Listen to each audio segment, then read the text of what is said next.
Le 25 mai prochain, c'est-à-dire demain, la RGPD, qui est la nouvelle réglementation générale sur la protection des données, sera effectivement applicable dans toute l'Europe. Quel est son objectif?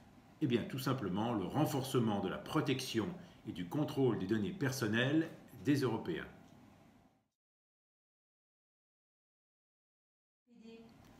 Si vous utilisez ou simplement détenez des données personnelles de membres de l'Union européenne, si vous êtes une entreprise, si vous êtes une association, si vous êtes une profession libérale, si vous êtes un établissement public, vous êtes concerné. Dès l'instant où vous utilisez ou détenez des informations sur des clients, des salariés, des prospects ou des utilisateurs, la RGPD s'applique à vous. Les ressources humaines, les services marketing, informatiques, financiers, comptables et bien sûr la direction générale sont directement concernés. Tous les organismes, privés ou publics, et bien évidemment les entreprises sont désormais responsables, pour elles-mêmes, mais également pour tous leurs sous-traitants. De même, toutes les entreprises sous-traitantes devront être en conformité si elles veulent continuer à travailler avec leurs donneurs d'ordre, c'est-à-dire leurs clients.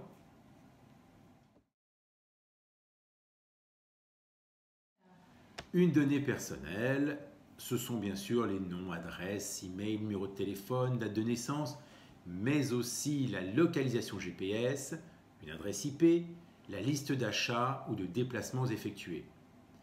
Les données dites sensibles seront particulièrement contrôlées, comme par exemple le numéro de sécurité sociale qui figure sur les fiches de paye, les données médicales, mais également les informations telles que les affinités politiques ou religieuses, et bien entendu ce qui a trait à la famille et aux enfants. À partir du 25 mai prochain, la détention de toutes les données personnelles, quelles qu'elles soient, devra être très clairement justifiée et organisée. Le risque est simple. Le non-respect de la réglementation permet à l'autorité compétente, en l'occurrence la CNIL pour la France, de condamner directement l'entreprise à une amende pouvant atteindre 20 millions d'euros ou 4% du chiffre d'affaires mondial du groupe, toutes filiales confondues. À quelques mois de la date d'entrée en vigueur de la réglementation, près de 70% des entreprises n'ont pas encore entamé les démarches de mise en conformité RGPD. Et vous, où en êtes-vous? Il faut tout d'abord mettre en place une politique générale de protection des données, en commençant par nommer un DPO. Qu'est-ce qu'un DPO? Le délégué à la protection des données. On peut le nommer en interne. Dans ce cas, il deviendra un salarié protégé par la CNIL. Il aura une obligation de dénonciation de son employeur en cas de suspicion de non-respect de la réglementation. Bien entendu, dans ces conditions, un grand nombre d'entreprises vont faire choix d'un DPO externe, ce qui présente un grand nombre d'avantages lorsqu'il est bien choisi. Il faudra ensuite identifier les traitements, les auditer, dresser la liste des actions à prendre pour la mise en conformité, constituer des registres, les tenir à jour et mettre en place la procédure en cas d'incident.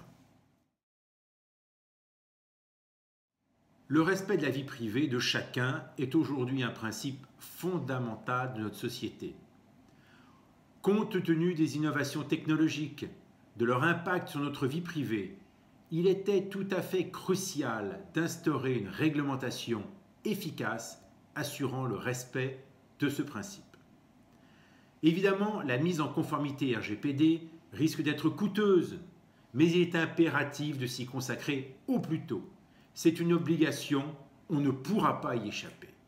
En plus de vous mettre à l'abri des énormes sanctions, les démarches menant à la conformité vous conduiront obligatoirement à assainir votre système d'information et peut-être de découvrir de nouvelles opportunités pour votre entreprise.